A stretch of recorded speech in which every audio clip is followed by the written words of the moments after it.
जय हिंद। मैं हूं प्रेरणा सिंह और आप देख रहे हैं लाइव टाइम्स का डिजिटल प्लेटफॉर्म। और एक बार फिर से मैं हाजिर हूं एक नए टॉपिक के साथ, जिस पर कि आज हम जिक्र करेंगे, चर्चा करेंगे। और आज बात होगी ट्रंप यानी डोनाल्ड ट्रंप के एक ऐसे ऐलान की जिसके बाद भारत को बहुत बड़ा झटका लगा है। जी हां, अमेरिकी राष्ट्रपति डोनाल्ड ट्रंप ने अमेरिकी संसद में भाषण दिया, संबोधन दिया और इसी संबोधन के साथ उन्होंने एक नया रिकॉर्ड भी सेट कर दिया है सबसे लंबा स्पीच देने का। और स्पीच की जो ड्यूरेशन थी वो रही 1 घंटा 40 मिनट। जी हाँ, और अपने इस 1 घंटा 40 मिनट के स्पीच में उन्होंने कई अहम मुद्दों पर विस्तार से बातचीत की। उन्होंने जिक्र किया जैसे कि रूस यूक्रेन युद्ध का जिक्र किया, साथ ही साथ ग्रीनलैंड पर कब्जे की बात हुई। लेकिन इन सब के बीच में इस पूरे संबोधन में एक ऐसा मुद्दा रहा जिसको सुनने के बाद चीन और भारत जैसे देश जो हैं वो सख्ते में आ चुके हैं और झटका लगा है भारत जैसे देश को, और वो है टैरिफ का ऐलान। जी हाँ, डोनाल्ड ट्रंप ने एक बार फिर से टैरिफ का जिक्र किया है। उनका कहना है कि अब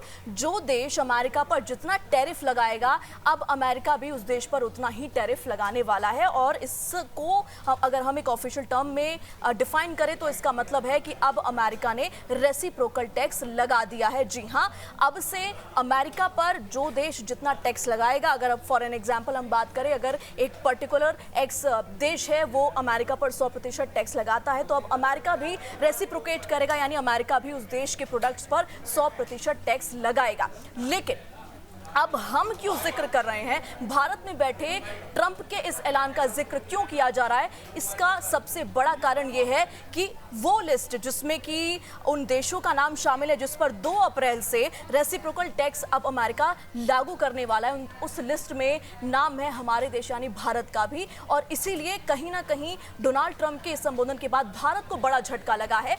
लेकिन भारत की इकोनॉमी पर, अर्थव्यवस्था पर इस रेसिप्रोकल टैक्स का कितना असर पड़ेगा, कौन से ऐसे इंपॉर्टेंट सेक्टर्स हैं जिन पर कि सीधा सीधा असर पड़ने वाला है, आज की इस वीडियो में हम उन्हीं सेक्टर्स की बात करेंगे, जिक्र करेंगे कि इस डिसीजन के बाद, डोनाल्ड ट्रंप के इस ऐलान के बाद कि 2 अप्रैल से रेसिप्रोकल टैक्स लगने वाला है, कितना असर होगा सेक्टर्स पर, कितना नुकसान होगा। लेकिन इन सब के बीच में सबसे पहले ये जानना जरूरी है कि आखिर रेसिप्रोकल टैक्स होता क्या है, इसे किस तरीके से लागू किया जाता है। तो सबसे पहले आज के सेक्शनर में हम इसी का जिक्र करने वाले हैं। तो रेसिप्रोकल टैक्स को अगर हम एक इनफॉर्मल वर्ड में डिफाइन करें तो इसका मतलब होता है जैसे को तैसा। जैसा कि जो वर्ड है रेसिप्रोकल वो अपने आप में डिफाइन करता है जैसे को तैसा। इसके अलावा रेसिप्रोकल टैरिफ एक प्रकार का विंडिक्टिव डैमेजेस बिजनेस टैक्स या फिर प्रतिबंध होता है जिसे एक देश तब लागू करता है जब दूसरा देश उस पर समान प्रकार का टैक्स या फिर प्रतिबंध पहले से ही लगा चुका हो। इसके अलावा इसे आसान भाषा में जैसे को तैसा नीति के रूप में समझा जा सकता है। यदि एक देश दूसरे देश के उत्पादों पर यानी प्रोडक्ट्स पर 100% टैरिफ या शुल्क लगाता है तो दूसरा देश, फॉर एन एग्जाम्पल अमेरिका, भी उसी दर पर उस देश के उत्पादों पर 100% टैरिफ लगा सकता है। लेकिन रेसिप्रोकल टैक्स का टैरिफ का मोटिव क्या है लगाना, उद्देश्य क्या है?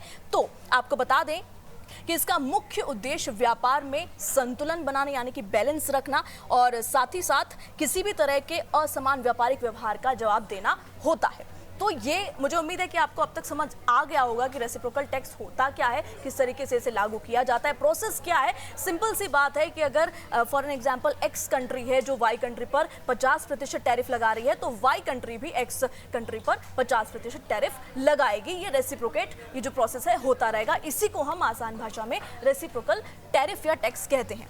अब वापस आते हैं, जिक्र करते हैं भारत का कि भारत के किन सेक्टर्स पर इस टैक्स का असर पड़ता है। तो सेक्टर्स की जब हम बात करते हैं तो रेसिप्रोकल टैक्स जो है इसका सबसे ज्यादा असर जो है वो आईटी सेक्टर पर पड़ने वाला है, क्योंकि भारत का आईटी सेक्टर कहीं ना कहीं अमेरिका पर बहुत ज्यादा निर्भर है, डिपेंडेंट है। भारत की प्रमुख आईटी कंपनियां जैसे कि TCS, Infosys, HCL, Wipro America से बड़े पैमाने पर बिजनेस करती है। ये जो बिजनेस का प्रोसेस है वो अमेरिका से चलता है इन कंपनीज का। इसके अलावा ट्रंप की संभावित टैरिफ नीति और वीजा नियमों में बदलाव से आईटी कंपनियों को नए प्रोजेक्ट्स मिलने में अब कहीं ना कहीं दिक्कत हो सकती है। उनको प्रोजेक्ट्स मिलने में अब प्रॉब्लम का सामना करना पड़ सकता है क्योंकि 2 अप्रैल से रेसिप्रोकल टैरिफ लगने वाला है। इसके अलावा H1B वीजा की शर्तें सख्त होने पर भारतीय पेशेवरों को अमेरिका में काम करने में कठिनाई होगी, जिससे कि सीधे सीधे बिजनेस ग्रोथ पर, बिजनेस डेवलपमेंट पर इसका इफेक्ट पड़ेगा। अब बात करते हैं दूसरे सेक्टर की, और आईटी सेक्टर के बाद नंबर आती है फार्मास्यूटिकल सेक्टर का, क्योंकि भारत अमेरिका को जेनरिक दवाएं सप्लाई करता है, सबसे बड़ा सप्लायर है जेनरिक दवाओं का। भारत की फार्मा कंपनियां जैसे सन फार्मा, डॉक्टर रेड्डीज, सिप्ला, ल्यूपिन अमेरिकी बाजार से अरबों डॉलर की कमाई करती हैं, यानी कि बहुत बड़ा सोर्स ऑफ इनकम अमेरिका का है इन कंपनीज के लिए, जो मेडिसिनल कंपनीज हैं। इसके अलावा अगर ट्रंप प्रशासन भारतीय दवाओं पर ज्यादा टैरिफ लगाता है तो इनकी कीमतें जो हैं वो बढ़ सकती हैं, प्राइस में इन्फ्लेमेशन देखने को मिल सकता है। इसके अलावा एफडीए यानी कि अमेरिकी खाद्य एवं औषधि प्रशासन नियमों को कड़ा किया गया तो भारतीय दवा कंपनियों की निर्यात क्षमता प्रभावित इससे हो सकती है, उस पर सीधा से उसकी इंटेंसिटी पर असर पड़ सकता है। अब एक और ऐसा सेक्टर है जिस पर कहीं ना कहीं जो भारत है वो अमेरिका पर निर्भर करता है, और इसका नाम है ऑटोमोबाइल सेक्टर। जी हाँ, अमेरिका टाटा मोटर्स, महिंद्रा और मारुति सुजुकी जैसी कंपनियों के लिए बेहद महत्वपूर्ण बाजार है, मार्केट है। अगर ट्रंप आयात शुल्क बढ़ाते हैं तो भारतीय कार कंपनियों को अमेरिका में कारें बेचने में सीधे सीधे तौर पर कठिनाई होगी, मुश्किलों का सामना करना पड़ सकता है। इलेक्ट्रिक व्हीकल और ऑटो कंपोनेंट सेक्टर को भी इससे, ये जो टैरिफ लगने वाला है 2 अप्रैल से, बड़ा झटका लग सकता है, जिससे कि निवेश में सीधे सीधे गिरावट आ सकती है, डाउनफॉल देखा जा सकता है। अब बात करते हैं टेक्सटाइल इंडस्ट्री की कि क्या कुछ असर पड़ सकता है टेक्सटाइल इंडस्ट्री पर। तो भारतीय टेक्सटाइल और गारमेंट इंडस्ट्री अमेरिका को बड़े पैमाने पर एक्सपोर्ट करती है, बड़ा सोर्स ऑफ एक्सपोर्ट है। अगर ट्रंप प्रशासन भारतीय टेक्सटाइल पर ज्यादा टैरिफ लगा देता है तो भारतीय कंपनियों की कीमतें प्रतिस्पर्धा में यानी कि कंपटीशन में पिछड़ सकती हैं। जी हां, मार्केट में जो कंपटीशन है उसमें कहीं ना कहीं भारत जो है वो पीछे पिछड़ सकता है। इसके अलावा इससे बांग्लादेश और वियतनाम जैसी प्रतिस्पर्धी अर्थव्यवस्थाओं को फायदा मिल सकता है, यानी कि भारत कहीं ना कहीं पिछड़ जाएगा, और इसका सीधा सीधा जो बेनिफिट है वो वियतनाम और बांग्लादेश जैसी कंट्रीज को, जो कि ऑलरेडी कंपटीशन में है, उनको इसका सीधा सीधा असर जो है फायदा देखने को मिल सकता है। अब टेक्सटाइल इंडस्ट्री के अलावा और भी सेक्टर्स हैं जिन पर कि इस टैरिफ का असर पड़ सकता है, जैसे कि स्टील और एल्यूमिनियम सेक्टर। तो आपको बता दें कि ट्रंप के पहले कार्यकाल में स्टील और एल्यूमिनियम उत्पादों पर टैरिफ बढ़ाया गया था, जिससे कि भारतीय निर्यातकों को बड़ा नुकसान हुआ था, और एक बार फिर से कहीं ना कहीं इसी तरीके की जो संभावना है वो देखी जा सकती है, सिचुएशन जो है वो बन सकती है, क्योंकि भारत के स्टील और मेटल इंडस्ट्री पर इसका असर पड़ेगा।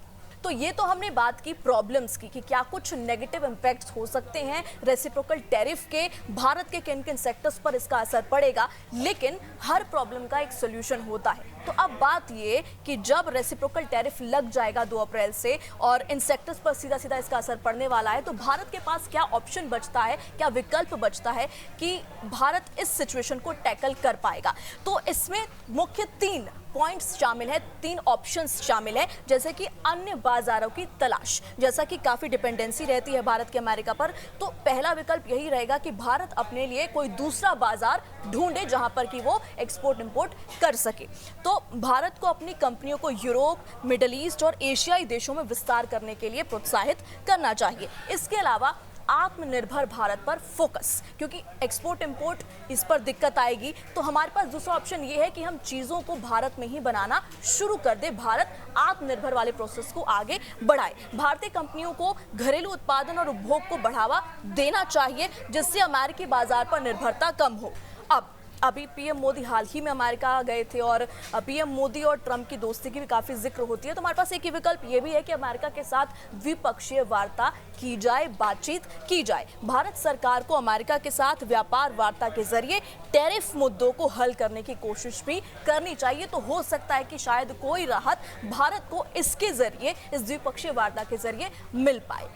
अब अमेरिका के राष्ट्रपति डोनाल्ड ट्रंप ने ऐलान कर दिया है कि 2 अप्रैल यानी वो तारीख जब रेसिप्रोकल टैरिफ को लागू कर दिया जाएगा। अब देखना होगा कि आगे इससे इसका जो असर है, इफेक्ट है, वो इकोनॉमी पर, भारत की इकोनॉमी पर कितना पड़ता है। बहरहाल इससे जुड़ी आपके अगर कोई कंफ्यूजन्स हैं, डाउट्स हैं, क्वेश्चंस हैं, तो हमें कमेंट सेक्शन में ज़रूर बताएं। आज के लिए इतना ही, मुझे दीजिए इजाज़त। जय हिंद।